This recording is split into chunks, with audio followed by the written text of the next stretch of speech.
Okay, John, we are recording and streaming live on YouTube. All right, thank you.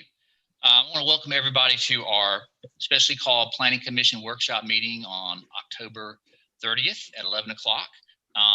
Just want to note that we are conducting this meeting in compliance with the governor's recently renewed executive order regarding virtual meetings, and as such, we'll take attendance using roll call. Any formal action by this board body will be done by roll call, although no formal action is planned by this board for this meeting. It's more or less a workshop education session where we will be asking some feedback from the Planning Commission at the end as far as what potential modifications to the comp plan would be developed after this workshop. So just to remind us for the flow for today's meeting, we'll start off with a presentation from staff, and there'll be some opportunities for some discussion, pauses for discussion amongst planning commissioners as we go through this. And then again, at the end, there'll be some more discussion and a potential action as far as direction on the comp plan.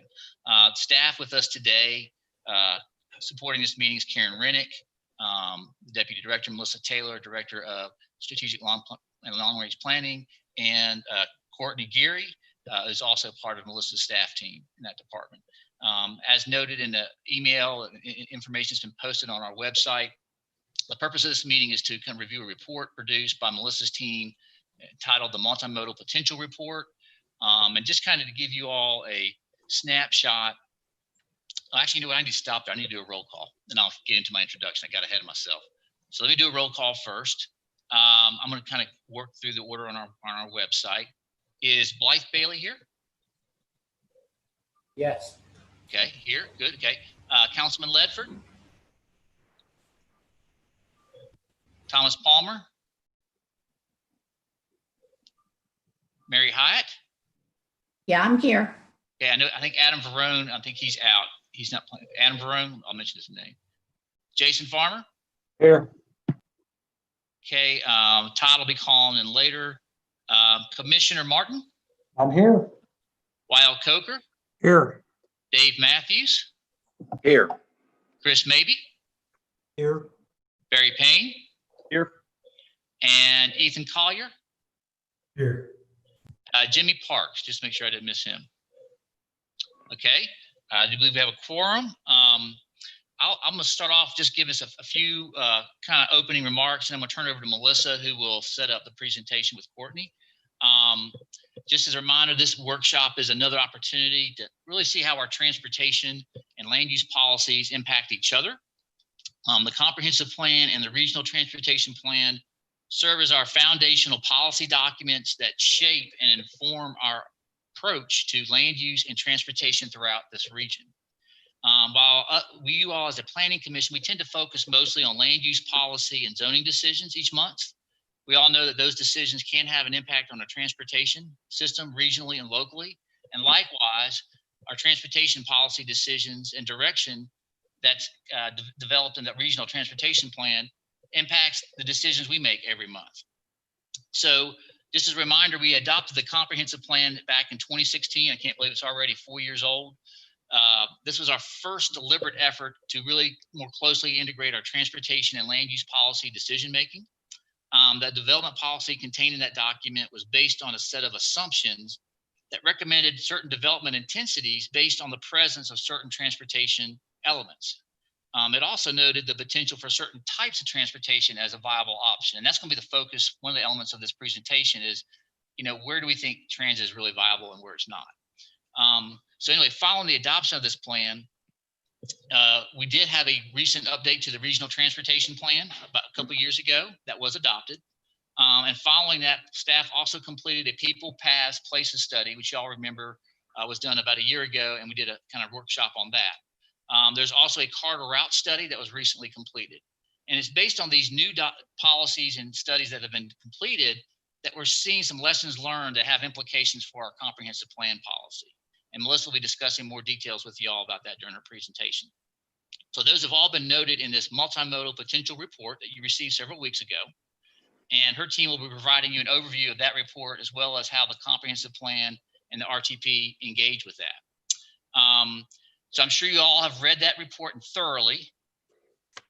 But just in case you haven't had a chance to review it in detail, Melissa and Courtney will be giving you an overview, so they'll bring you up to speed. And I now want to turn it over to Melissa. And I do want to really, again, give them kudos for the amount of analytical work and study that went into producing this report. They continue to do an excellent job. And I really appreciate how they put together good information for us to consider as we think about policies for our county. So for that, I'm going to turn it over to Melissa. And Melissa, you can set up the presentation. Thanks, John. Everyone hear me okay? Yes. The nod? Okay, great. So Courtney, if you could move us to the next slide. Great. So as John alluded to, we've done all of these various studies. And what I want to take a moment to do, and I just have a couple of slides, a couple of points for you before Courtney will get into the meat of what we want to share with you today. And really, my part here is to give you some idea of what we're thinking about when we tackle these studies, and then what it means to us coming out of them. And so, as John mentioned, we had the comprehensive plan, the regional transportation plan. We have shared with you guys some of the people, places, paths information, and you see some of the outcomes of that information in the zoning case review and then the CARTA route study. My approach to the work in strategic long-range planning has been to ensure that when we bring information to any legal body, that we are basing those that information or basing recommendations or what our findings are on really solid data and material that propels us forward in some way, that we are really trying to fix something or improve something about the functions that we have in this public service perspective. So generally, that's what we're doing. And out of each of these planning processes, we learn things. We've learned that land use and transportation are so integral to one another and the success of one another and how people move around, that when we look back at the comprehensive plan now, we wonder if we missed the boat or we were too aspirational about something. And I saw that clearly with the regional transportation plan. In the 2040 transportation plan, which John didn't mention and was prior to the 2045, we set some very lofty goals about bus rapid transit in that process, because we thought that some areas were ripe for that, were ready, like that might help those parts of our community be more successful. But what we learned was that would not return on investment. What we learned is that we actually just needed to connect some of those people to the resources that were right around them, that giving them the opportunity to get to those places would be better. So we learn something each and every time. And I feel that we've been really dedicated as staff in trying to build on each one of those activities that we do and the information that we learn. The same with people, places, paths that help expose us to where we have issues. I would say most notably with the fire and EMS. We were able to give them a lot of information coming out of that they really didn't have at their fingertips before. So there are just lots of good examples of where we can speak to learning things and starting to apply it, or starting to think about our policies a little bit different.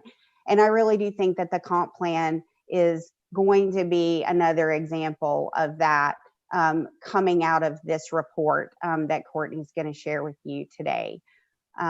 Courtney, the next slide. So one of the things that I always try to do as well is figure out who on our team would be the best to help us work through the various projects that John would like us to undertake, and the project team for this multimodal potential report and for the findings. Of course, myself with the oversight element, and then Courtney Gary, who is the principal planner, and Caroline Daigle, who often represents and bridges the gap between the land use and transportation issues. So she's a good land use transportation planner that kind of helps us tie some of those pieces together.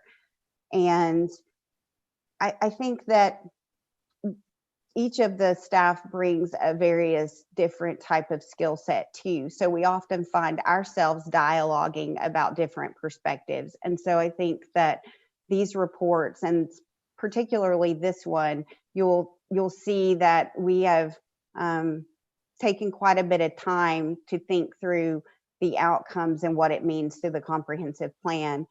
Ultimately, I think that we're saying that the comprehensive plan right now has contradictions.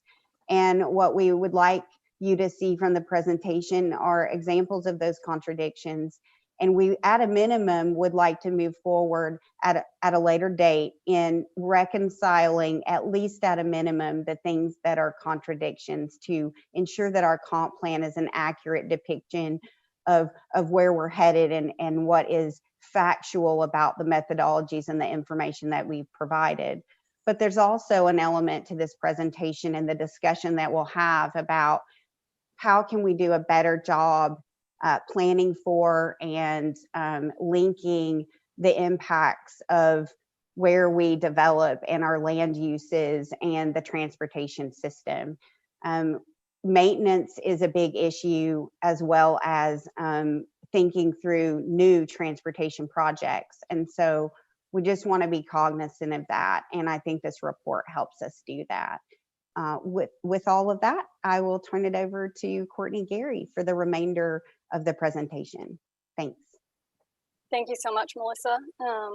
Thank you for setting that context, providing that introduction. Thank you, John, for framing why this work is important and the role that the report serves.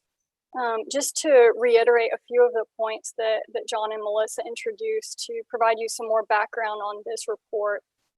We've learned from People, Places, Paths and CARTA ReDesign that the area where multimodal mobility is most feasible within our transportation planning organization or TPO area is really more limited than we've thought in the past. Melissa referenced us being really aspirational. And findings from these studies contradict descriptions of multimodal potential, both in the comprehensive plan as well as in the 2045 Regional Transportation Plan, or RTP.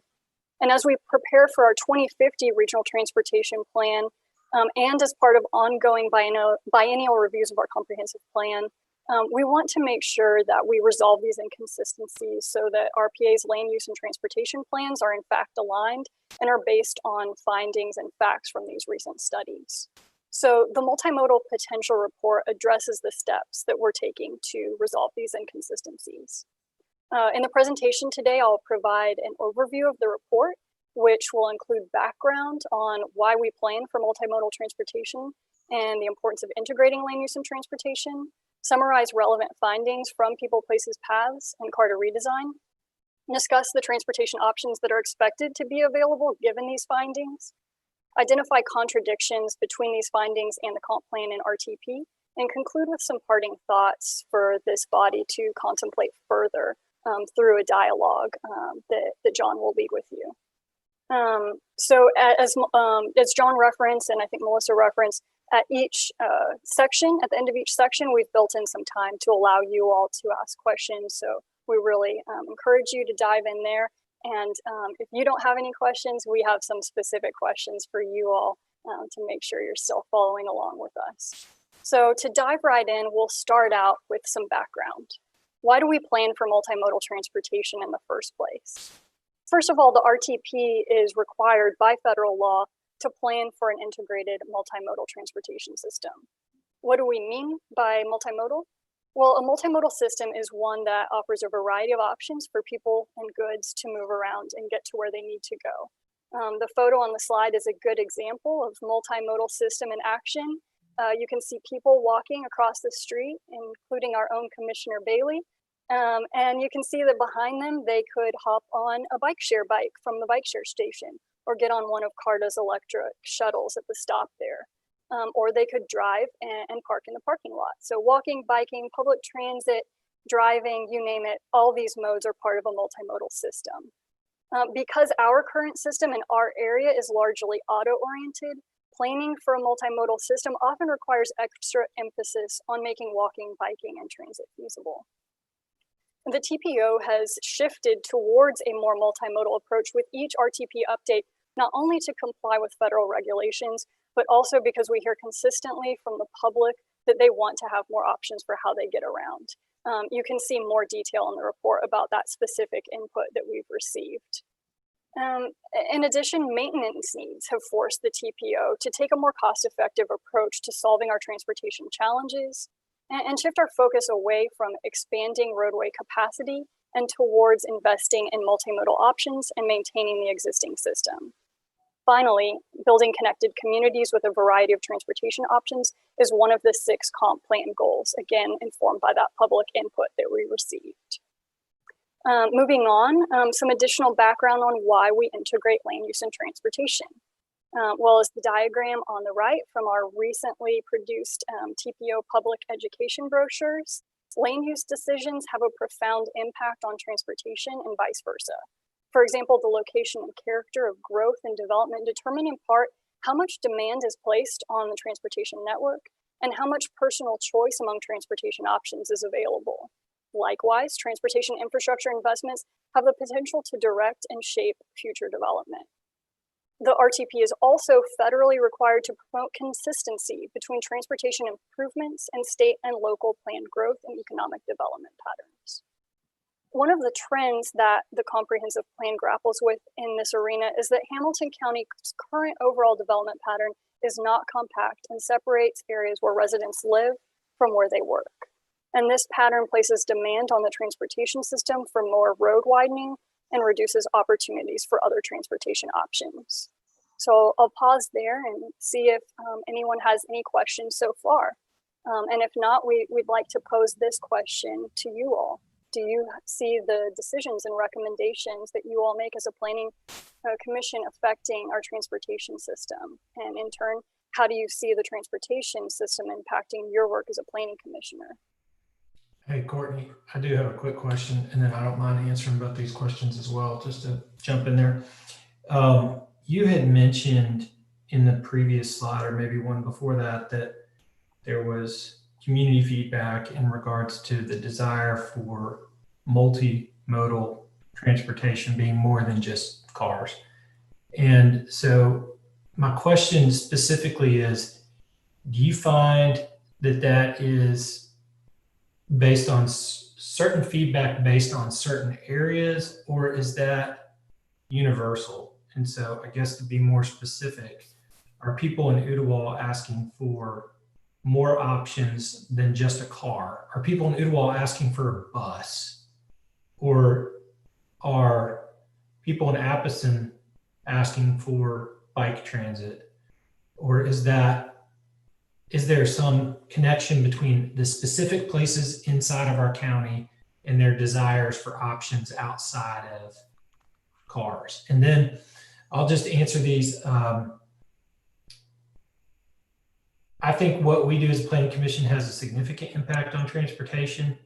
I'll just speak for myself in that, it seems as though both as a private developer and a planning commission member, that zoning changes and development around what we do as a planning commissioner and what many of us do privately seems to happen before any transportation needs are addressed. And so, we are in essence reverse of what might be otherwise desired by the community. Is we have a large road with a lot of capacity, we have ample parking, we have multimodal transportation, and then developers go out and build, to the capacity of the road. Whereas we're doing the opposite of that, in that we are,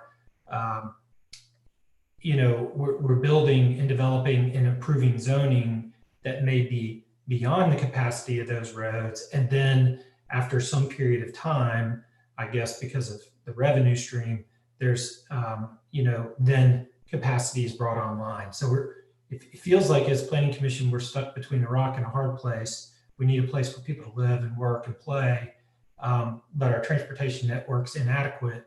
And so then we're always doing it in reverse of what might otherwise be desired by the community, which is we have a network and infrastructure that's big enough to handle development, and then we bring development. Instead, we're bringing development, and the transportation network is lagging, 2 or 3 decades behind the development side of things. So, but I do have that question on the front end in regards to that feedback, whether that's universal, countywide, or specific areas. Absolutely. Thank you for those comments and question. So I don't know that it would be fair to characterize it as universal, but the desire for different types of transportation options is something that we hear across the county and across our TPO planning area. We have a neat map that came out of the comprehensive plan where we asked people what their top priorities were for the future that really informed what we shaped as our goals. And we were able to characterize by zip code across the county what those top goals were and how those changed. And transportation options was one of the 3 goals that are one of the top 3 priorities that came out of that exercise. And if it would be of interest to the commissioners, we could definitely share that map that shows how transportation options varies as a priority across those different zip codes. And then maybe for a more specific example, as staff to the TPO, we update the coordinated plan in partnership with CARTA that looks at transportation options for seniors and people with disabilities. And that is frequently a need that we hear coming up through that committee for areas like Ottawa, Appleton, Saudi Daisy, Red Bank, that there are especially seniors, people with disabilities who need to get to a physical therapy appointment, who aren't able to get their groceries, who really have these needs for getting around in other ways because they simply can't drive. So I hope that helps to answer your question. It looks like Melissa might want to add some additional context. I do. I do think that we should share, Courtney, as you mentioned, the community feedback. We got a lot of community feedback in the regional transportation plan for 2040. And we vetted that in 2045, though I wouldn't say that in 2045 plan, because it was an update and we weren't starting a new plan from scratch. We didn't do the same robust public process that we did 5 years previously, or actually 4 years in that case previously. But we did do the same identify by area, zip code, so we can pull that information. And, multimodal options were definitely high on that list, and access to transit. We will share it and pull it. I do believe that there are indicative pockets that may not be the case. I just don't know geographically if we have the data on the level that it would take to isolate the instances where you're seeing that there is no interest, or that the interest for biking is concentrated in a certain area versus transit. Since that is of interest, though, I will try to keep that on my mind and talk with the staff about how we can keep a pulse on that, or start to look for that a little bit better if that's something that's going to be a key issue for helping the Planning Commission members think through how we're approaching this conundrum of reconciling when land development happens and what kind of transportation system that we're trying to implement to get them to work together in a better way. So appreciate the question, and yes, we will definitely get that out before you take any additional steps to talk about this issue or formulate your impressions about what you think you'd like to be moving towards in terms of a comp plan review or edit.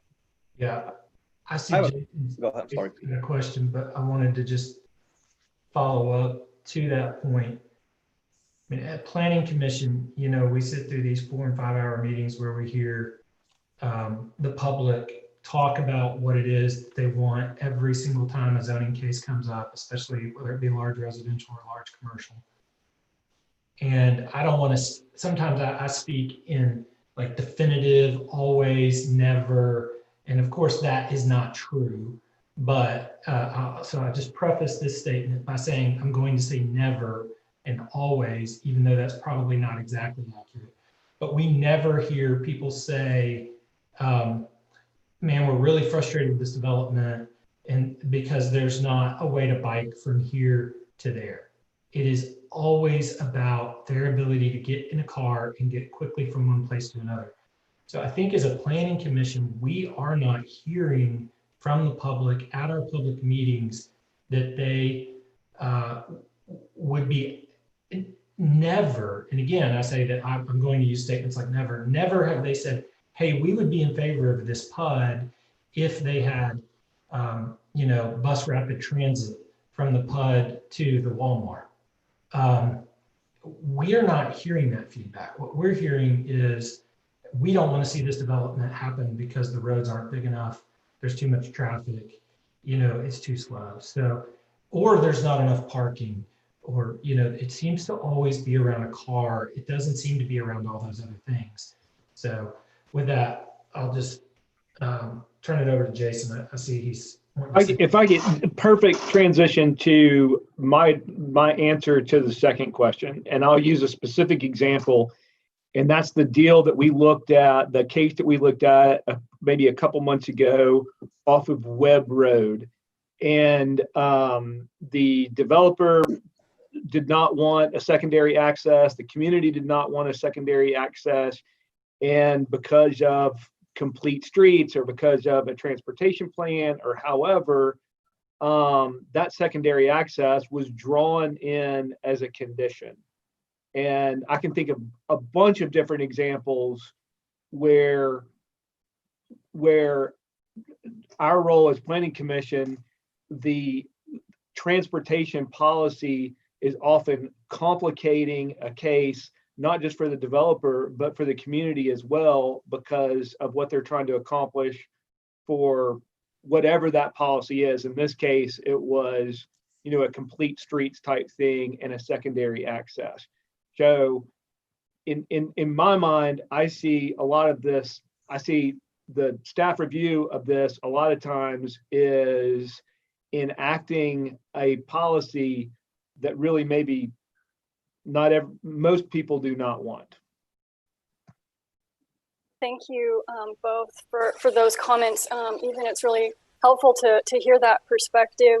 And I think part of it may be the nature of, when the public is coming to speak to the Planning Commission, they understand that the policy decisions you all make affect the land use side of the equation.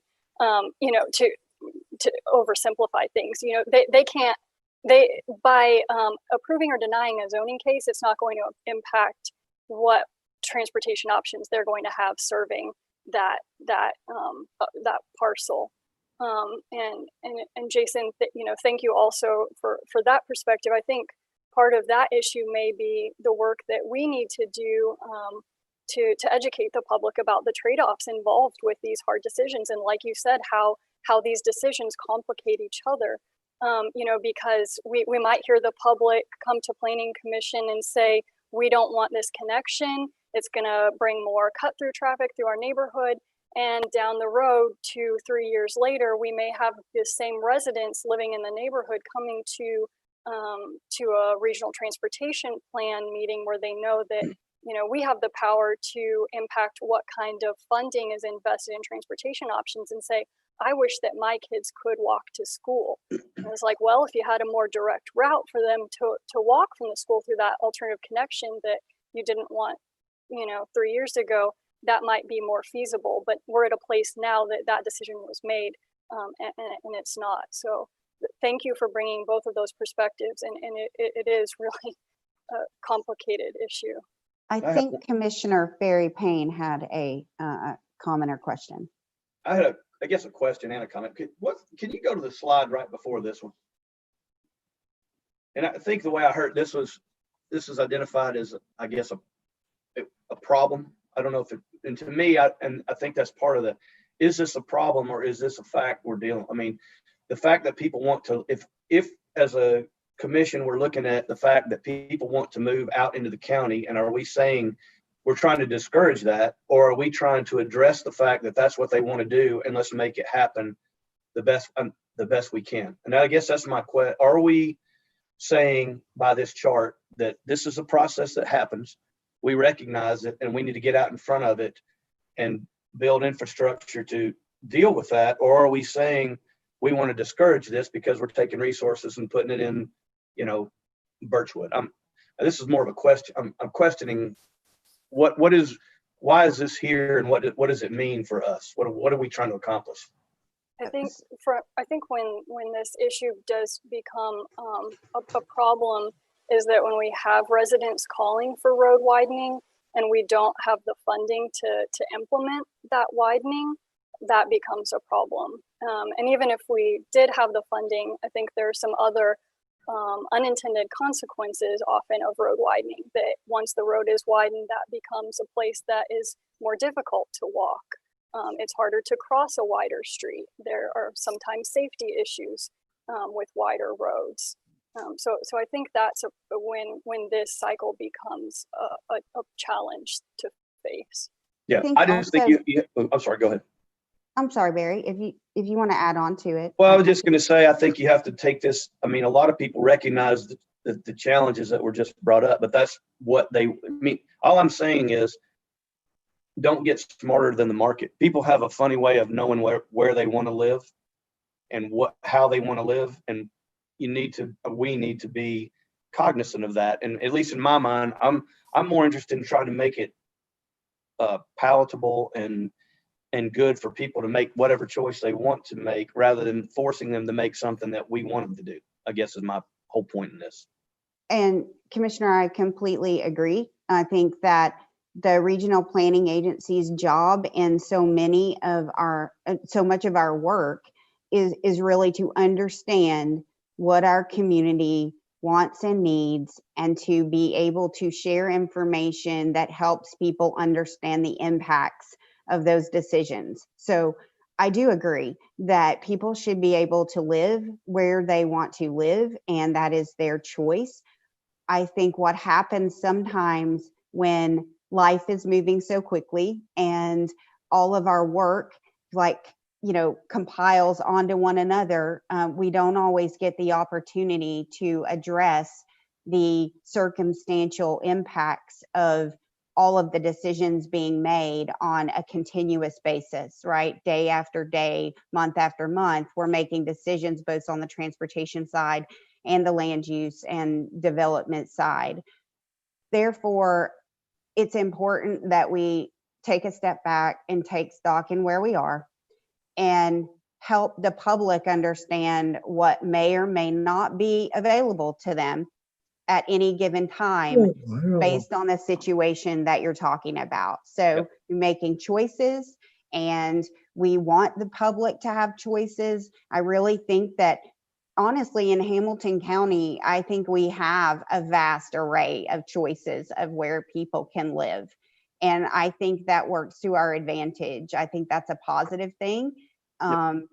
But I'm learning on the transportation side that we also haven't really helped people understand that places that they choose may not have certain things. And so if they move somewhere or they choose something, they may not be able to have the expectation that they're going to get all the amenities or all of the, in this case, the transportation services that they would get somewhere else in the city, that already, like in the city and where the bones are of this transportation network that can be built upon. And we have very different bones or structure of the transportation system in Ottawa or in the rest of the county. So I think we, the staff right now, are trying better to understand that equation or that existing condition of our places, and to start to educate people on what's out there, as well as what the public service providers can do, can maintain, can fund in terms of the finances, as well as to respond to in terms of emergencies. So there are plenty of places that are on the map that we may not be able to service as quickly emergency wise as we could somewhere else. So Sure. I think that speaks to the transit service as well. The transit service can only function the best where it has a concentrated groups of people, and we know that. So we're trying to learn that, and we're trying right now to set the stage for that. I think you'll see some interesting information as we move into the presentation, but please don't take this as we are not considering or stopping the choice. That is not at all the intention here. I think the intention is to learn and understand what are those impacts and how can we best collectively, transportation and you as a planning commission and the staff that does the land use plans, work together to start to make the pieces better understood and work together better. Gotcha. Okay, I don't want to, I don't want to keep us from moving through Courtney's No. presentation, Melissa- but the dialogue is great. And I do think if we have other questions, we do want to take them before we move on. So Melissa, I do see that Commissioner Bailey has his hand raised, and then maybe, don't want to stop the conversation too early, but maybe after that we could move into the findings. okay, thank you for that, Courtney. I'll try to be quick. I have to admit, when I saw the slide with the questions, if you could go back to that one, Courtney, I thought to myself, God, we could, this is our agenda. We could do this. We could talk about this for the rest of the time. So it's not a surprise that there's been a lot of feedback. I just wanted to I'll just try to point out the things I think that maybe one thing that hasn't been said, and going back to Commissioner Collier's initial comment, I think what we all have to remember, and this to me answers partly both of these questions, is that when I think Commissioner Collier described it as we're in a conundrum or we're in a conflict where we're trying to balance. It feels like it's maybe you said catch 22, Ethan. And I think the thing that causes the catch 22 is no one has mentioned this yet, but I think we are sitting there the first Monday of every month listening to a developer present his or her case, and in some cases listening to the public present their case on a specific piece of property in a specific zone. And there is very little connection.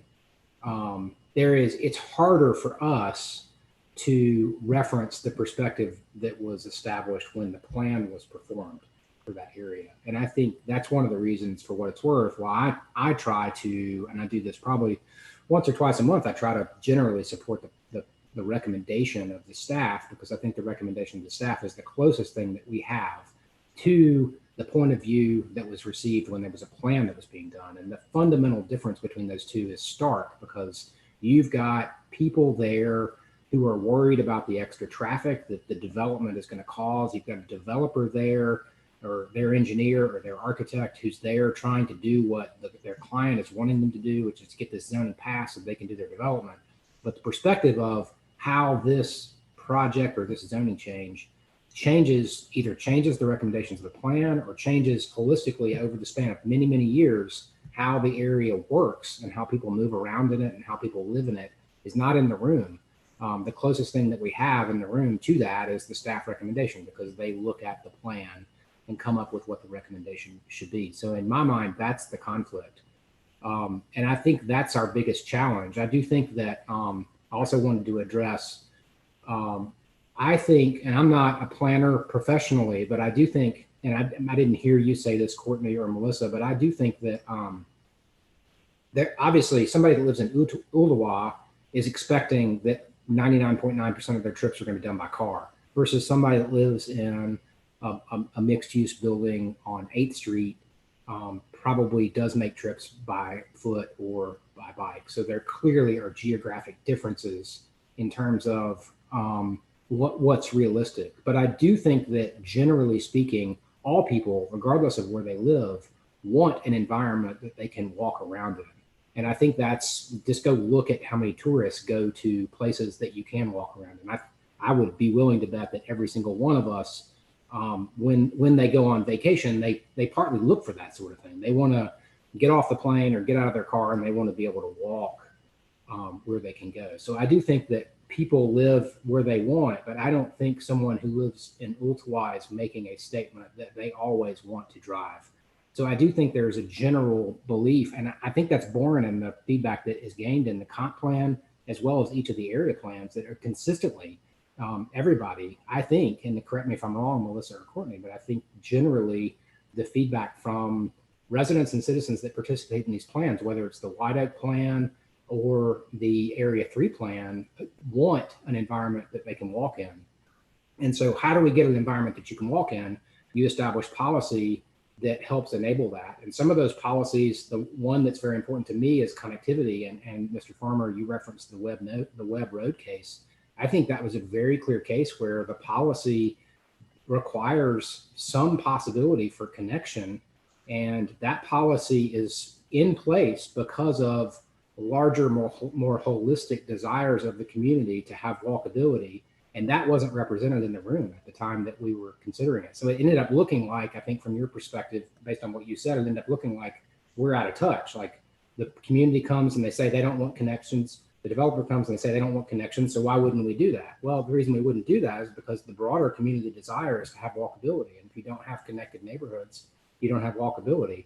But there is a policy that says that we're supposed to do something that we didn't do in that case.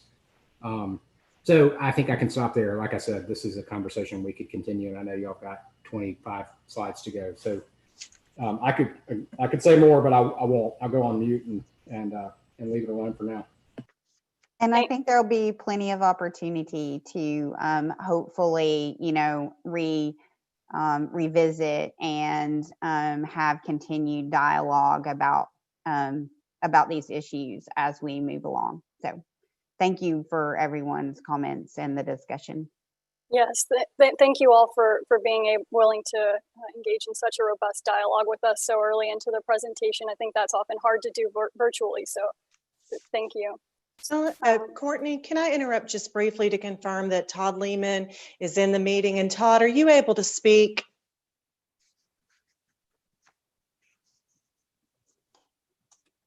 I had to bring him in as a phone call and just wanted to say he is in. Todd Lehman, are you able to speak?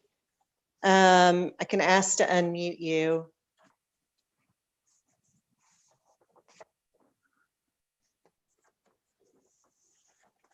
Hi, Todd. Are you able to? Karen, yeah, okay. Can you hear me? I just did. I wanted to make sure the setting enabled you to speak. So thank you. Sorry to interrupt, Courtney. No. Hey, let me ask a question because I'm driving. How do I unmute now if I start 6? Same thing.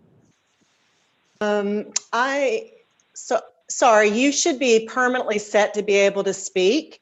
And you can just Okay. So if I'll mute I'll mute on my phone. Okay, great. And then I'll unmute if I need to speak. But you were set to be able to speak for the rest of the meeting. Okay, thank you. You're welcome. All right, let's go on and jump into the findings. We'll start with people, places, paths, which we've presented to you all in a workshop before. We'll focus on some of the findings that are most relevant for people, places, paths. I am hearing some feedback on my end, so please do double check if you're muted.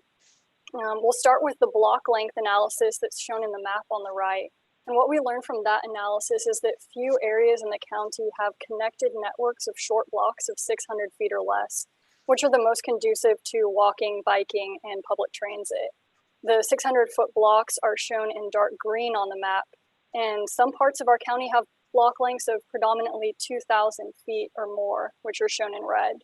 It might be possible to build some strategic street or shared use path connections that would make it easier for people to walk and bike to a nearby community resource, such as a park or a school, in areas that do not have connected networks of short blocks. But it's not realistic to retrofit these areas to the extent that they will become broadly walkable bikeable and transit friendly due to the current build out of these areas, physical barriers, and the cost of building new connections.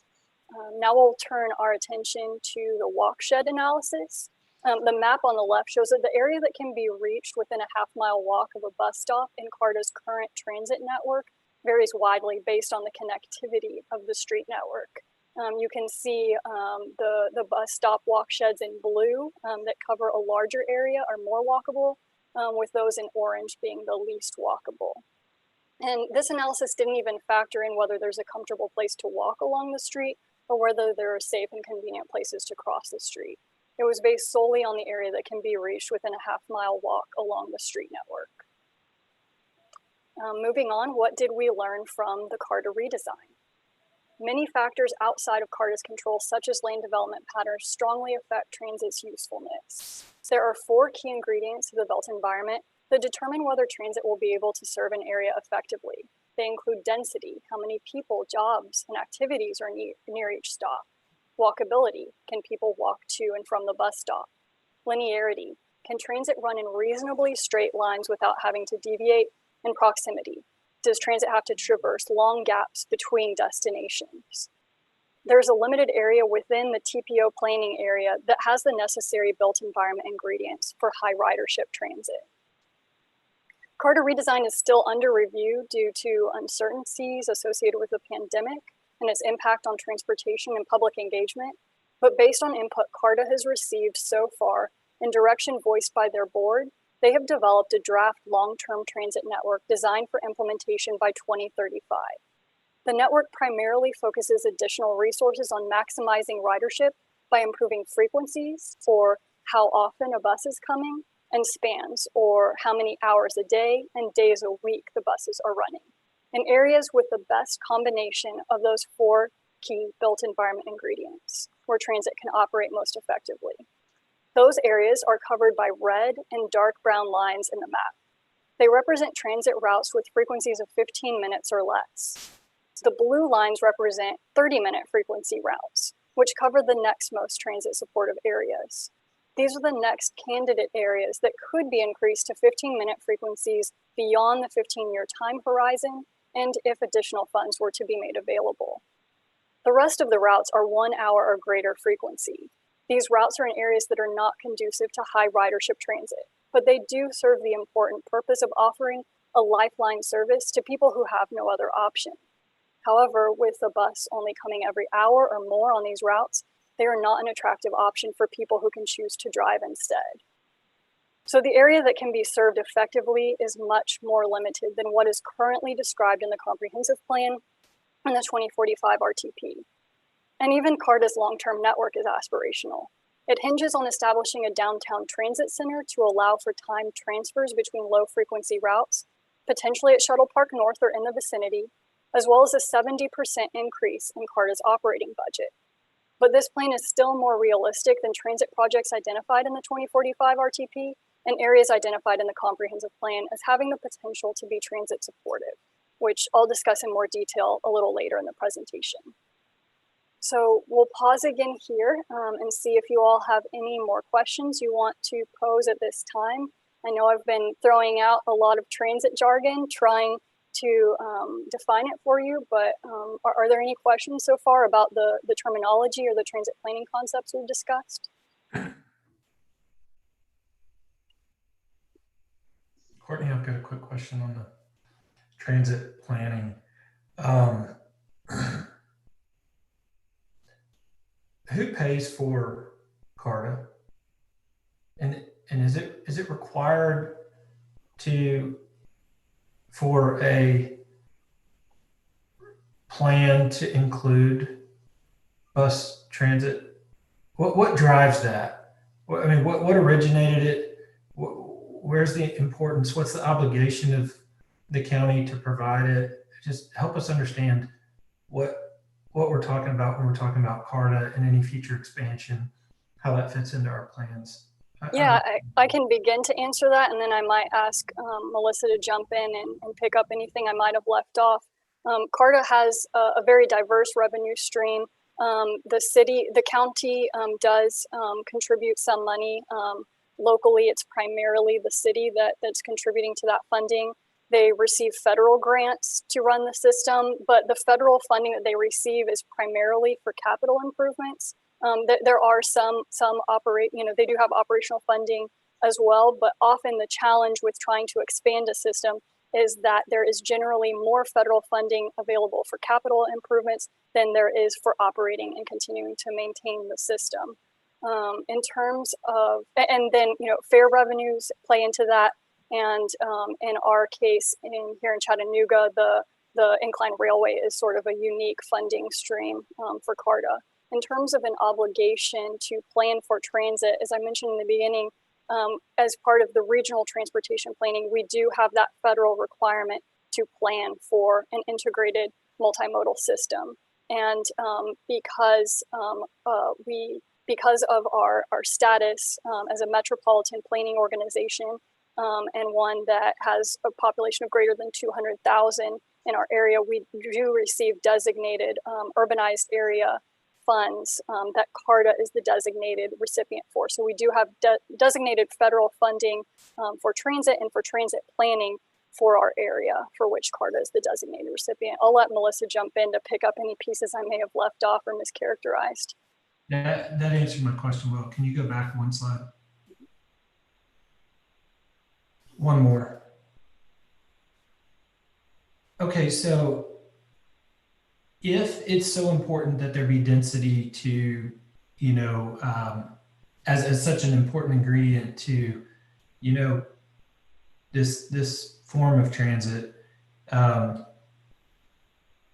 would or should our zoning cases not consider that more heavily in that, when you're looking at that, if you go one slide forward, if you're looking at the blue lines and you want them to turn red lines and somebody wants to build a 20-story high rise,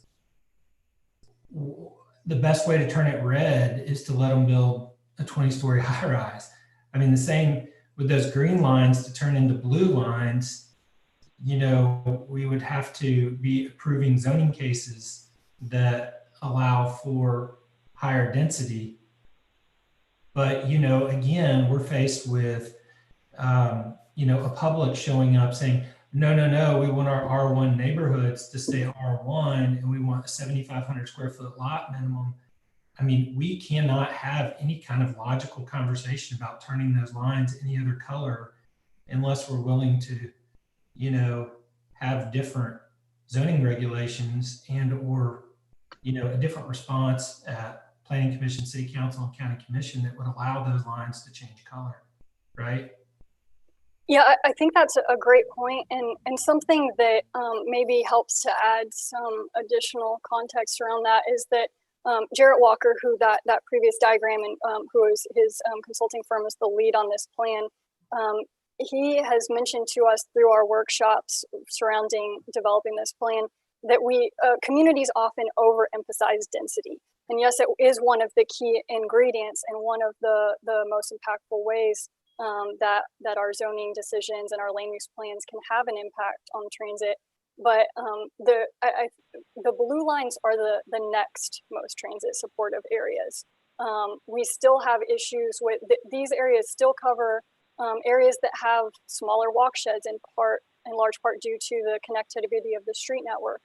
They have fewer bicycle and pedestrian infrastructure for people to be able to access those stops. You do have to travel further to get to these destinations. The walkability and the connectivity of the two, I think that we have the ability to impact. So I think those improvements have to happen in tandem. If the density happens in isolation of those other street improvements that allow people to actually walk and walk safely to the bus stop, then we don't have the whole pie and it's not going to function as well as we would hope. I think we also have to understand this plan alone with these routes at 30-minute frequency, this requires a 70% increase in CARTA's current operating budget. So to dial these blue lines up to red would require additional investment on top of that. But can I say one other thing on that point? When we're talking about zoning and how it fits with Yeah, everything that you're talking about. The other thing that keeps coming up in my mind is, where are people walking and riding to? I mean, the reason why you see all this connectivity in this downtown area is because of the fact that in one city block, you have residential, you have office, you have parking, you have restaurant and entertainment. But then as soon as we go outside of that, we have a zoning regulation that says for these 300 square miles, you can only build houses. And God forbid somebody propose a Dollar General where they might actually walk there and buy something, or a Target, or any kind of mixed residential. And so if we're talking about transportation, the question that keeps coming up in my mind is, so what if there's a sidewalk? People don't want to walk in circles. The reason why Blythe's point is such a valid point is that we go vacation places, but we don't vacation places where we walk in circles around neighborhoods. We vacation places where we can walk from our neighborhood to a place to buy ice cream. But then when we have zoning cases that would actually allow for somebody to build a place that sells ice cream, we don't have zoning that allows it. So I guess my point is not that there's any frustration at all with RPA and anything you're saying. I'm just saying, as a planning commissioner, I don't see the need for these means of transportation, because you cannot ride a bike or walk from Ooltewah to your job, or East Brainerd to your job. And then furthermore, if you live in East Brainerd or Ooltewah, or frankly, for that matter, plenty of places in Brainerd and the North Shore, you can't walk to go get groceries because we don't have zoning policy that allows for the mix of uses that would actually necessitate the movement of people. So I think these two are so incredibly interconnected. And if we're not going to have a conversation about how zoning fits with the fact that we want people to start using other means of transportation, Blythe's making a point that people vacation places where they can walk. We don't vacation in places where we walk in circles. We vacation in places where we can walk to go get ice cream, or walk to some amenity. And we don't, but yet as builders, developers, and RPA, we don't build those places. And technically, when people do offer up those kinds of solutions, they're often met with, all sorts of zoning regulations that don't allow for it to actually be built that way. So Can I add one quick thing to that? As I'm listening to everything you said, and it's right on, it would be super helpful to me with this slide in front of us if you overlaid the zoning cases of the last 24 months in perspective with where all these lines are. I think that could be really telling. Commissioner Farmer, I actually would love to add to that, because I wanted to also say, Ethan, I totally agree with you. And Jason, you said what I was just thinking, like diagrammatically, that red line. But I actually was going to be a little bit more hopeful.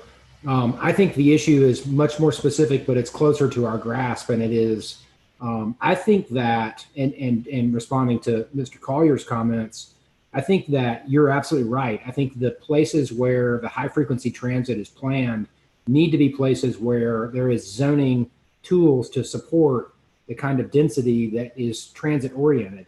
I do think we're getting there. I think the Area 3 plan in particular shows and calls out for place types along that Holtzclaw corridor that are supportive of that kind of development. And I think I'm a little more optimistic, Ethan, than you are, because I think but I do agree. I don't think we're there yet, but I think the next step is, and we talk about this probably at least once a month in the Planning Commission meeting, where the place types recommended in the plan don't have a zoning tool ready to use that we can get there with. So I think the answer to your question is we really need to fast forward and expedite some zoning tools that we can start to use.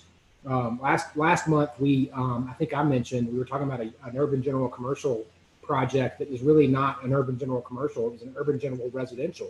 We need a zoning tool that can provide for high density residential that can be supportive of the transit that we have. So I think I'm reinforcing both y'all's points. Melissa, One was thing, there? just wanted to note that I think that you'll see that the attempt here as we move through the presentation is to support exactly what that discussion surrounded around. So I am hopeful that we'll all feel some pleasing outcomes from the findings that we have. I have one question. Maybe it's germane, maybe not, but I know clearly y'all have worked on this a long time. Have y'all looked at whether COVID has impacted people's willingness to get on a bus and whether that's a long-term, phenomenon? Or is that something that's going to carry forward? I mean, are we going to have a lot of people that are saying, yeah, well, there's buses, but I'm not getting on one? Has that even happened now, or is there the potential for that to happen and really hurt the mass transit that we're talking about? Absolutely.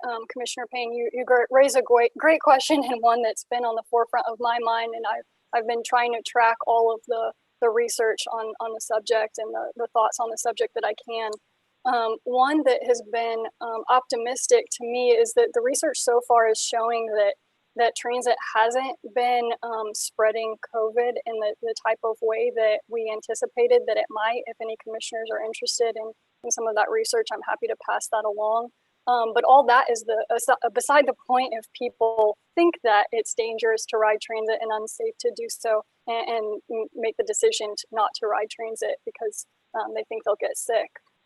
So I think with that in mind, thinking about the potential long-term impacts of COVID in relationship to CARTA's plan, that's planned for 2035. So hopefully by that point, we'd have it under control and people would feel safe riding transit again. But if that weren't the case, even if only those who have no other option are the only ones that are choosing to ride transit, the area that I showed on that previous slide, that's identified by the red lines, that's still going to be the geographic area where we can operate the most efficient and effective transportation service.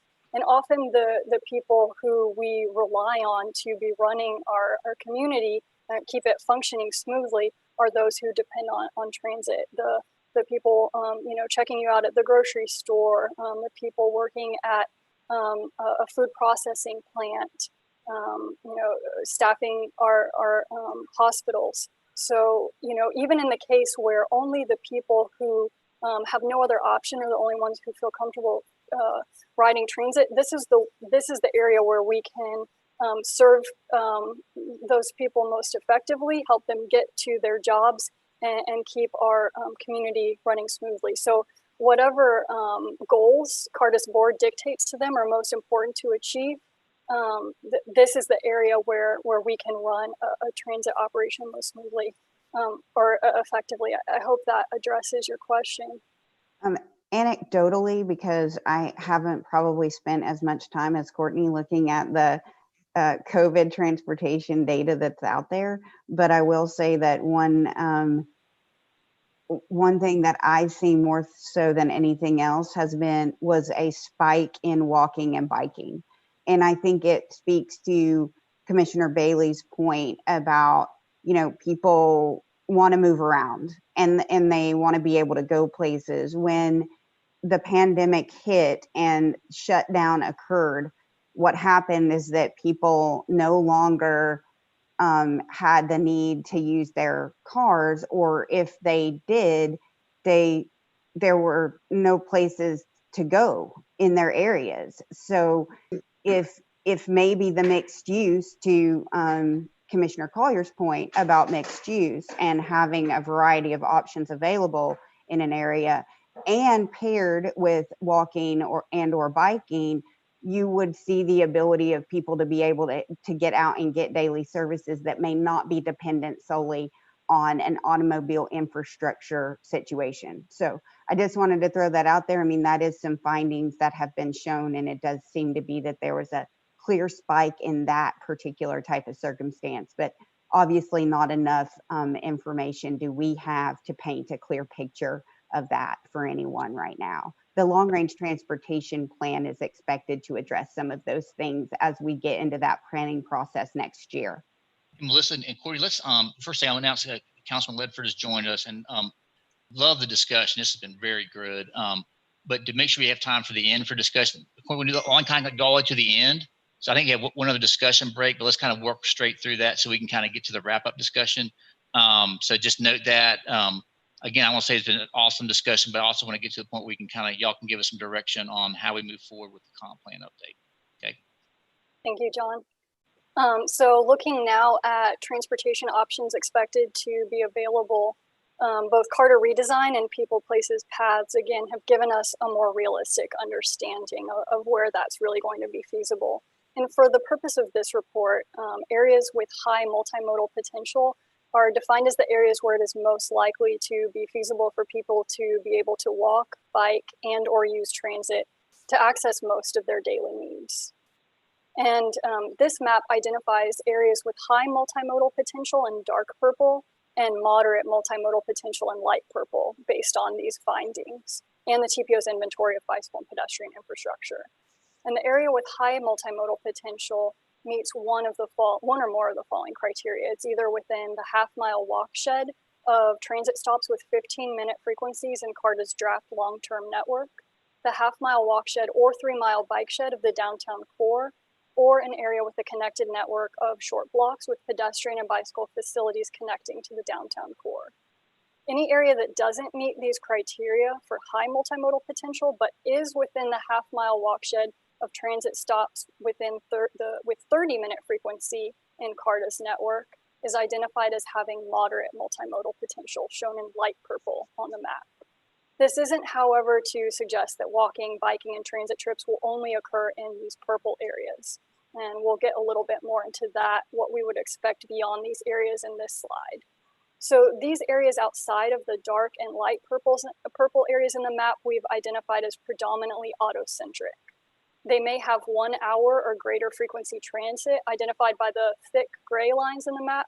But as I mentioned previously, at such low frequency, transit isn't an attractive option for people who are able to drive instead. There may be community resources such as schools or parks that people can walk or bike to in these areas. The orange circles are the community resources from people, places, paths.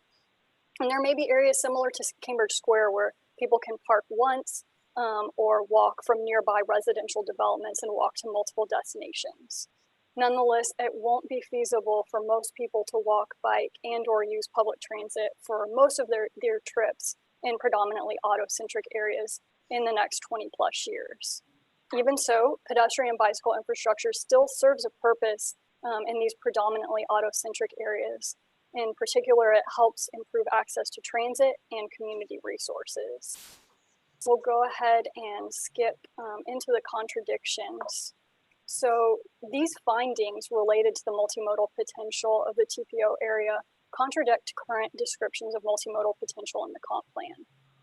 As part of the comp plan public engagement process, 79% of participants felt that development should occur where minimal or no transportation improvements are needed. This input guided the establishment of a development policy, which encourages development in or near areas with existing or planned infrastructure. The yellow areas in the map were identified in the comp plan as land adequately serviced by existing or planned transportation infrastructure, including public transit. But we know now that many of these yellow areas cannot actually be served effectively by public transit. The development policy establishes development intensity levels shown in this map, which aim to describe the potential for development. The land identified in the current comp plan as being adequately serviced by existing or planned transportation infrastructure, which we looked at on the previous slide, is composed of intensity levels 3, 4, and 5, having the highest potential for the development being level 5. The comp plan currently describes level 3 as having some potential for walking and biking, but limited potential for transit, level 4 as having moderate to high potential, and level 5 as having the most potential. These text descriptions of the multimodal potential of the development intensity levels were based in large part on planned multimodal improvements identified in the 2040 RTP, many of which we now understand are not feasible. Furthermore, existing roadway infrastructure data was the only data input that was used to map these levels. Level 3 areas radiate outwards from minor road intersections, level 4 from major road intersections, and level 5 areas are the major and minor road intersection areas that have the highest street network density. These existing street network data inputs were used to map the intensity levels are not strong predictors of multimodal potential. For those reasons, we have highlighted text edits to the comp plan in Appendix A that remove these text descriptions of the multimodal potential of the development intensity levels to, at a minimum, resolve this contradiction. We have included maps in the report and comparing the intensity levels to the areas we now understand to have higher multimodal potential, shown here again as that purple overlay. Here's an example of level 5, shown in burgundy on the map. And according to the comp plan, level 5 is supposed to have the most potential for infill and redevelopment that is urban and walkable, the most potential for complete streets that provide for safe, efficient, and convenient walking, biking, and public transit and driving, accompanied by a well-connected and fully integrated multimodal transportation system. This description is not accurate for level 5 areas outside of the purple overlay. Using level 5 again, here's an example of the edits that we've prepared for the comprehensive plan and provided in Appendix A of the report to, at a minimum, correct factual errors and resolve inconsistencies. We also mentioned that there are contradictions with the current 2045 RTP, including analysis used for several project evaluation measures and several transit projects included in the plan. For example, projects were evaluated for their ability to support the identified intensification areas in this map. The intensification areas are described as having the most opportunity for multimodal transportation options and targeted transportation demand management strategies where development could be intensified. However, the intensification areas were based in large part on the comprehensive plan development intensity levels, as well as transit projects that we now know are not realistic. Many of the intensification areas also have very limited street network connectivity, so they don't actually have the most opportunity for multimodal transportation options.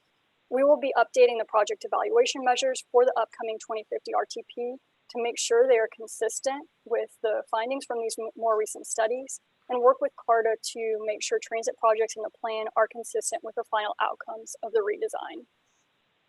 So before I hand it over to John to continue our discussion, I thought I'd leave you all with this list of some of the resources that I've referenced throughout the presentation. The updates for the 2050 RTP I discussed and the comprehensive plan edits provided in Appendix A are intended to ensure that these documents are grounded in consistent and realistic assumptions about the transportation options that are expected to be available. The comp plan edits in Appendix A correct factual errors, but they do not involve any changes to the current development policy. However, an updated development policy would better support future transit investments in areas with higher multimodal potential. In other words, while the edits do resolve inconsistencies, they do not resolve all of the complexities involved with integrating land use and transportation planning, many of which we've already started discussing today. So to that end, we have provided some additional information and key questions in Appendix B that John will be facilitating with you all today. And with that, I'll hand it over to him. Hey, Thank you, John, Courtney. before, can I make Melissa. 2 comments, please? Sure, go ahead. So I'm the first to, I'll be the first to admit when I'm wrong. And I really mean it when I say that our staff is dedicated to using information to guide us in making good decisions. And that aspirational comment I meant earlier, or I mentioned earlier, about, you know, being aspirational in the long range transportation plan and what we can do. The data and information that we put together in looking at this report tells us that it is not efficient, effective, and a good use of our time and resources for what we have right now to focus beyond that multimodal potential area in purple that Courtney mentioned. We want to do the best job we can with the resources that we have to build the kind of community that people want, and to allow for the choices that were mentioned by Commissioner Payne earlier.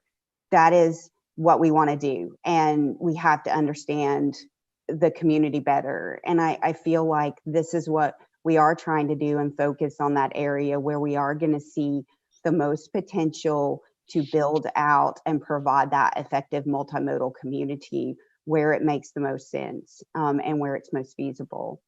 On the flip side, I mentioned the educational aspect, and we must, in the area that is predominantly auto-centric, as Commissioner Collier talked about earlier as well, I think we have to educate and help people understand what that means. And so we want to do a better job of that. I think that's kind of where the conversation hinges right now, is that we have, this opportunity to talk about multimodal potential area and what we can do with that in terms of development policy and transportation, and then this more auto-centric situation that is kind of everything else, and everything that seems to be hinging upon an auto-dominated infrastructure system. So with that, John, I'll turn it over to you for facilitating additional dialogue. Thank you. So, and I do want one thing before you start. I just want to make a plug in. I know some of y'all have asked about kind of what's the TPO and the RTP, hearing all these acronyms.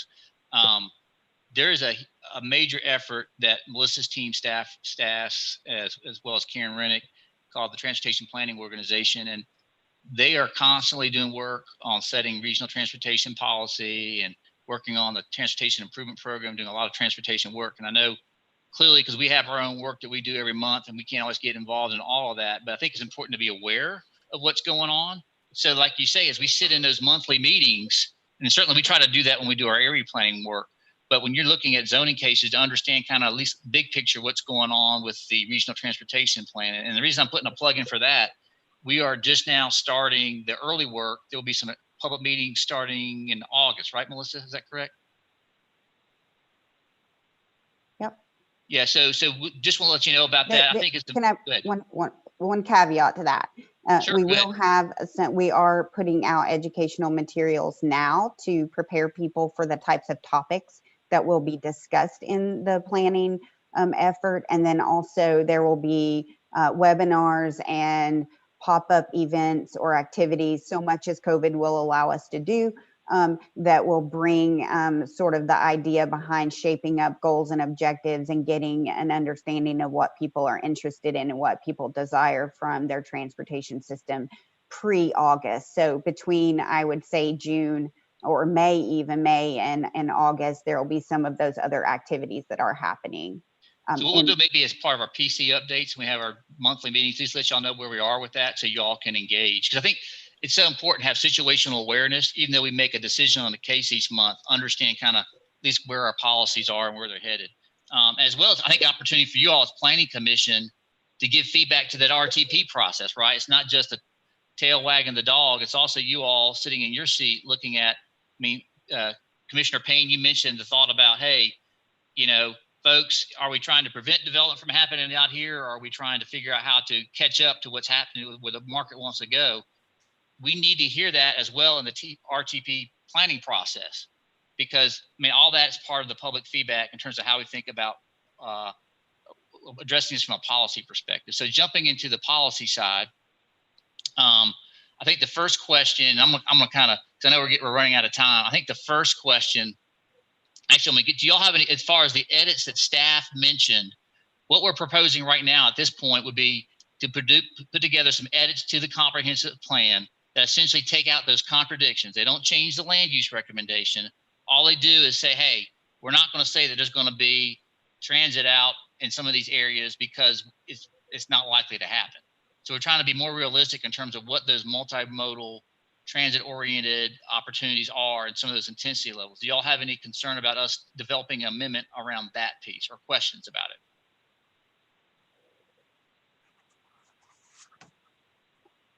I don't. No, I have no problem with that. I have a question. Yes, sir.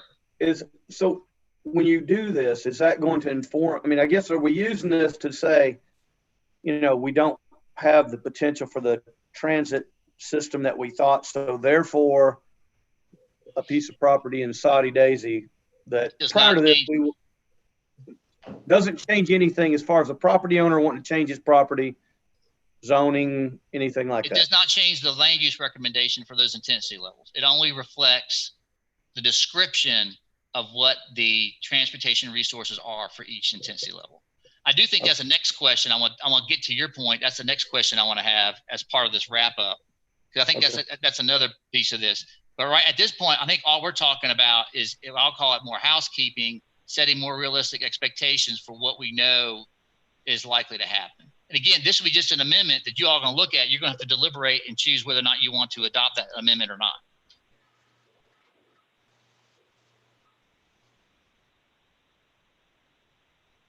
Do we need to do that right now, John? No, you don't have to take no action taken today. Just to give us enough to go ahead and prepare that. It would be probably 30 to 60 days out. It'd probably be January PC, don't you think, Melissa? I think based on what we've seen, unless anybody has any opposition to it, I think we do need that amendment. I do think we need those changes. I won't speak for all of us, but I think it makes sense for that to be prepared and presented to Planning Commission. Okay. Yeah, I agree with that. I think the other thing I would encourage a conversation around, I think I'm hearing two other wrap-up pieces, is how do we approach, what is our policy for that more auto-oriented development? How do we, I think Melissa, one thing Melissa's team's talking about in the auto-oriented areas, we want to at least let the public understand to have reasonable expectations for the kind of services they're going to get or not get out there. What do we think about that from a development policy perspective would be one part of conversation I'd like to entertain at this point. The other, Commissioner Collier, is to follow up on the zoning, because we already have a city zoning code assessment underway. So I'd entertain a conversation around those 2 points, and I'll turn it over to you, sir. Can I just want to say something. First of all, I think the work that has been done here is really good. And I certainly have a ton of respect for the profession of planning and all the time and energy that goes into preparing something like this. And I really appreciate the fact that RPA has set aside this time to have this discussion with planning commissioners, and then hearing our response and responding to it respectfully. So I just really appreciate that. I raise a lot of questions and I don't know the answers. And, and so I understand that, and I understand the dilemma that puts on the planning agency. I just want to kind of bring everybody to a place that I think most of us have been, and that is Route 98 that runs through Sandestin and Destin down on the Gulf Coast in Florida. And I hope that everybody's been there, but that is a perfect example of horrific planning, both in regards to zoning and transportation. If you go down to Destin right now, and you want to go out to eat, you have no choice but to get in your car because of the way that entire place is built. And you cannot, you have to spend 45 minutes in your car to get 15 minutes down the road. We do not want to live in a city that ends up looking like Route 98. At the same time, we're having to balance the fact that most people who live in our county are still, it's got to be 99% of them are still using a car for their primary means of transportation. The problems that we see in an area like Destin are not just a product of a failed transportation system. They couldn't possibly ever now catch up. They can widen Route 98 and it won't fix the problem. They can widen it again, it won't fix the problem. The problem that they have in Destin was a zoning problem. The problem is that when you go stay there, you stay in a hotel and you can't get to a restaurant. You can't ride a bike to a restaurant. I won't say that 99% of the problem in those areas is zoning, but it's primarily the transportation problems are a result of bad zoning, not bad development. The zoning, I'm sure, in Destin looked exactly like ours. This is where the restaurants go. This is where the offices go. This is where the businesses go. Didn't have the flexibility that was needed at the time. And there was certainly no plan in place. So I just say all of this to say there's no part of me that is rejecting the idea of planning transportation. Every part of me is saying if that planning is not done in conjunction with our zoning regulations, and every single month when we see zoning cases and our PA and our county and our city have outdated zoning codes and outdated plans, then as a planning commission, we have to take some sort of measure to fix that. And so, you know, right now it's zoning cases being approved with all sorts of wild conditions or, you know, whatever. But I just say that, you know, planning commission, unfortunately, I feel like we're the ones that get hit with the problem. You know, this is a problem that is a result of all these different issues, but then really the buck stops with, you know, what is planning commission going to do in regards to this case? And so that was a lot to say about nothing, but I do have a ton of respect for what's been done. I think a plan is 100% essential. It has to go hand in hand with zoning regulations that allow for, you know, mix of use, mix of density. You know, we've got to fix that. If we don't, none of the transportation in the world is going to fix the problem. If every time you have to do something, you have no choice but to get in the car.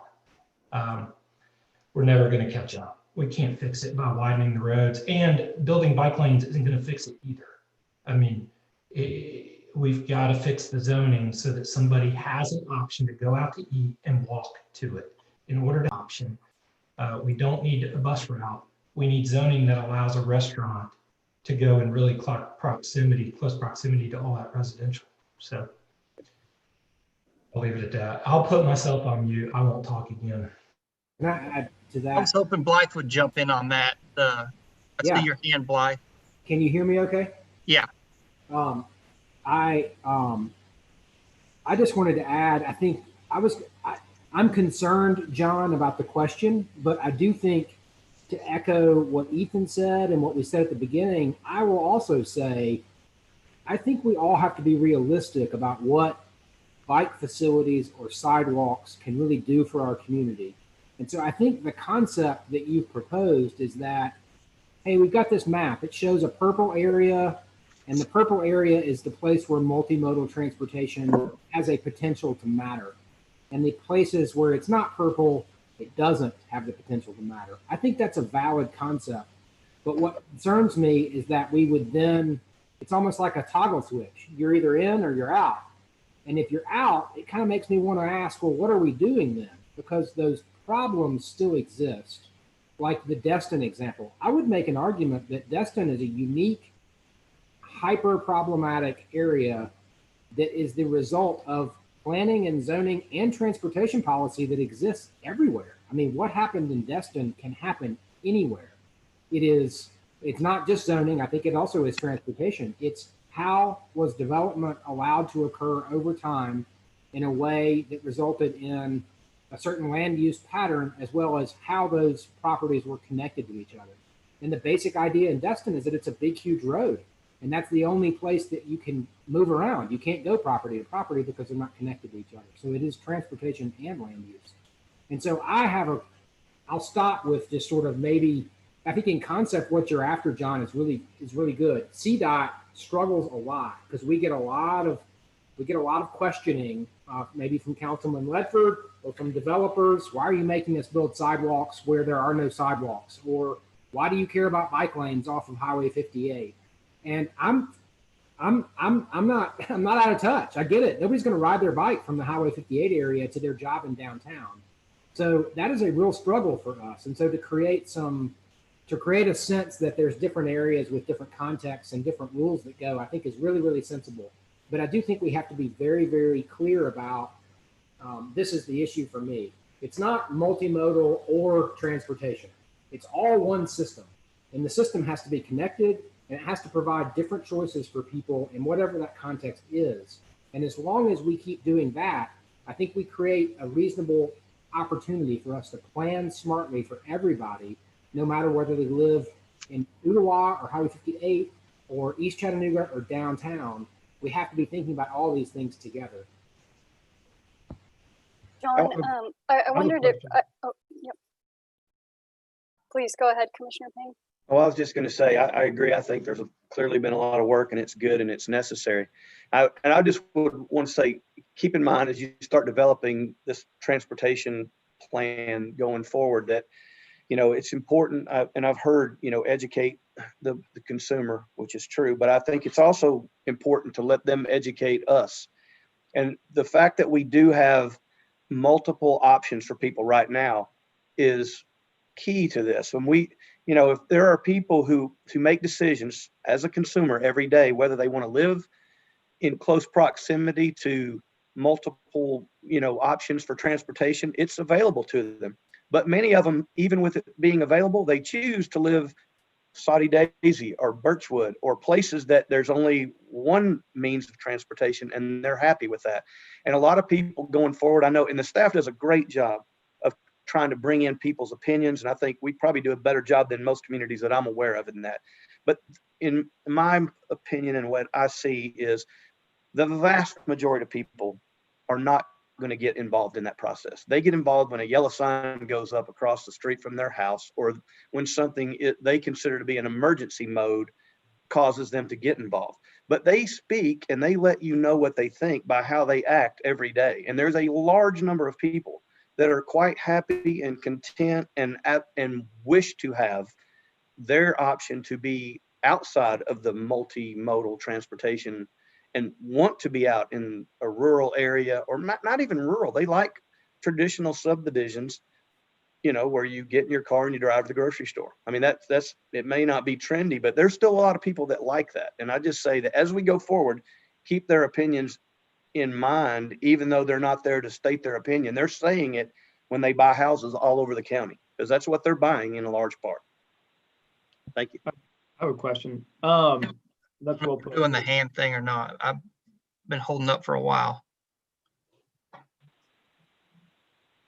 I just wanted to jump in with that. I was hoping to follow Blythe because I've learned a lot from Blythe over the last 4 years and the connectivity conversation. And when they move these projects onto the permitting process, I do understand and realize the ultimate goal in dealing with some of the most controversial issues that come from the community, which number one is traffic, and more density leads to more traffic. And I mean, we pretty much know how that is. That conversation is going to come up as normally topic number one. So but going back to some of the comments when we're talking about, and I was hoping that Blythe could kind of talk about this, is, you know, like in my District 4, where it's just not very healthy to ride a bicycle or walk too many places, we're getting better. The new East Brainerd corridor has a beautiful sidewalk, and it's very exciting to see people walking to the grocery stores, walking to the coffee shop, that we had to do C2 loaded with conditions because we didn't have a better tool. So I'm excited to see us address that coming up with the assessment. But when we talk about other roads and neighborhoods, like along Jenkins, for example, in District 4, people want these sidewalks. They're asking for them. But I also agree with Commissioner Payne, and there's also a lot of folks who choose not to. And I think that is where we've got to pay close attention to the areas in our city that are asking for more and the areas that are not asking for more. And I think that identifying that is critical and key, because, you know, one shoe doesn't fit everybody. And that seems to be the one of the big pieces of the puzzle we search to place in there. But that's my comments for this right now. Thanks. Commissioner Farmer, did you want to throw anything before I maybe wrap us up? Yeah, I'll be quick. And let me say before I ask my question, I think Courtney and Melissa are two of the they are fantastic, and we're lucky to have both of them. And also, I will say it's good to hear Blythe say that, you know, it's frustrating to have bike lanes on, to hear him say that not everybody wants to ride a bike on Highway 58 too. So, but I guess, so my question is, I'm listening to all this, and Barry said in the beginning, don't try to be smarter than the market, and that really resonated with me, is, if we, and several people have said in this call, we're 99% auto-oriented community. And I'm leaving my office on Broad Street and I'm driving to Parkway Poorhouse in a minute for lunch. And I had lunch yesterday at Panera, and I drove to Title Guarantee on Walnut Street after that. And I think I'm going to keep doing that. And maybe I should ride a scooter, or maybe I should walk or whatever, but that's just not what I'm going to do. And if we've said we're a 99% auto-oriented community, from a planning perspective, why don't we just embrace that? And maybe there are better options down the road or whatever, but we're talking about 2035 or whatever, and and I'm talking about now, and we're making these decisions now, and it sounds like we're all in agreement that we are a 99% auto-oriented community. Well, let's just that. Maybe that's not a bad thing, or maybe it is a bad thing, but that's who we are. In my perspective, we should start embracing that. Commissioner Farmer, thank you for that question. I think I referenced Appendix B in my concluding remarks of how even if we make these text edits, we have some complexities related to integrating land use and transportation that we're still going to face. And I think if we were to embrace being an auto-centric area predominantly and move on from there, we're going to have some issues that we'd have to grapple with. We focused on two in the appendix. Those are congestion and equity. I think the problem arises is if we want to continue growing and developing and densifying and increasing our mix of uses in areas where we don't have different ways for people to get around, we will have problems with congestion. We'll reach potentially the example of Destin that Commissioner Collier shared with us. And then, in one of my first responses to Commissioner Collier's question, I talked about our work with seniors and people with disabilities. And Caroline on our staff leads that work for us now. But when I was leading that work, it broke my heart, frankly, to hear from people say that their mother, couldn't get to her doctor's appointment, or they had a son with disabilities who couldn't get to his job. So we will continue to have people in our community who do not have the option of driving. And if we simply embrace being an auto-centric community and don't try to provide more options for people where that's possible to do, those are the problems that I think we're still going to face. Courtney, I want to speak to that. I'm a big Jason Farmer fan. And, Jason, I have a meeting later today, and I love Jason. But hey, Jason, I mean, as a city, ours is to serve the entire city and the entire population. And, I don't disagree with you one bit that we currently are auto-centric, and 99% of us might be getting in a car and driving from one place to another. But there's a large population in city, and it's greater than 1%, that do not own a vehicle. And we as a planning commission, Darren as city council, and Greg as county commission have a responsibility to every resident of our current city and county. And furthermore, we have a responsibility to our future residents not to create an environment that makes it to where you can no longer jump from one place to another. I mean, right now, today, you can go from one meeting to the other in your car in 10 minutes. But if in 20 years we look like Nashville when there's no pandemic, and now that's an hour-long commute to get from one end of town to the other, then we've done a disservice to our county. So I don't think, I'm 100% with you and Barry, that we are an auto-centric current reality.